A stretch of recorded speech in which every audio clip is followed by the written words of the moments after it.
make me fret or make me frown. I hit strings, but now I'm free. There are no strings on me. Have you ever heard of Wonder Project J?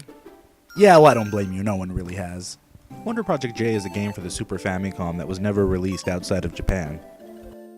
Which kinda makes sense, right? Wonder Project J sounds like an anime where magical girls pilot giant robots while trying to fit the life of normal high school girls in between. But I assure you it's far less ridiculous. But Wonder Project J is actually a video game where you and your fairy Tinkerbell robot work together to raise a new model of Pinocchio robot to help bridge human-robot relations. Oh wait, it is pretty ridiculous. Now, I know what you're saying. Why are you even recommending this game? I don't speak Japanese, and you shouldn't either. And that's exactly why this isn't under my Japanese Gem series. Okay, that's enough of that.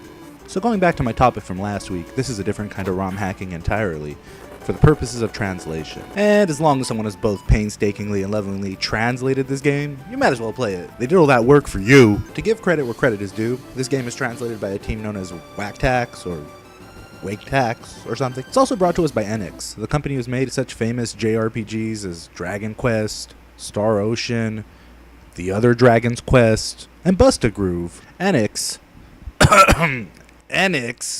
is known for making some good things. These three games are like a holy trinity of action RPGs. I recommend them to everybody if they haven't played them. The first thing you've probably already noticed about Wonder Project J is that its graphics are excellent for an SNES game, but the gameplay is where it really shines. In Wonder Project, you don't interface with the game directly through like controlling a character, but instead you have an interface robot, which is a fancy way of saying a point-and-click fairy. Hey, listen! Hey, listen! Hey, listen! I'm just kidding. Unlike Navi, she's totally bearable. I'm not kidding when I say point and click either. This game actually supported the SNES mouse peripheral. You can use your fairy, Tinker, to tell Pino, your robot child surrogate, where to go and point him toward items. But what Pino does is largely up to him. Dude, did you just eat my cat? Which is also why you have the ability to praise and scold him.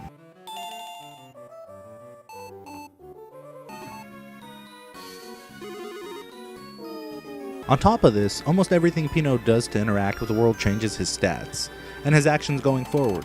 This screen might make raising Pino look overwhelming, but truth be told this game is really easy to pick up and play, and it's pretty intuitive. The game definitely has an interesting story too. Pino is what's known as a Gijin, a clockwork robot created by Dr. Geppetto. Other models of Gijin exist. The majority of Gijin on the island are disrespected by the xenophobic humans they serve. The stage is set for Pino to unite both human and Gijin on Corlo Island. Also, props to this game for having like a 15-minute ending and a second ending. Second ending actually adds a lot of replay value too. It can only be achieved by beating the game again in the most efficient way possible. Of course, the game has its weak points. A lot of the soundtrack is really forgettable and bland. Also, the game can get boring since a lot of it is just waiting around for Pino to do things. For instance, check out this fight scene.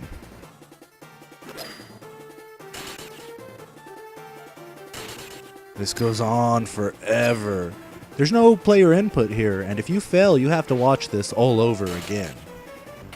And every level is just a small vignette where Pino is tested on how he'll interact with objects, which can get repetitive. But that being said, what I think really shines about Wonder Project J, Kikai no Shonen, Mechanical Boy Pino, Super Robot Raising Simulator, Gambare Pino Become a Real Boy, is that it's different.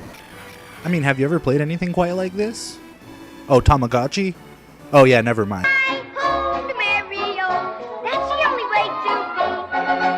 I want the world to know nothing ever worries me.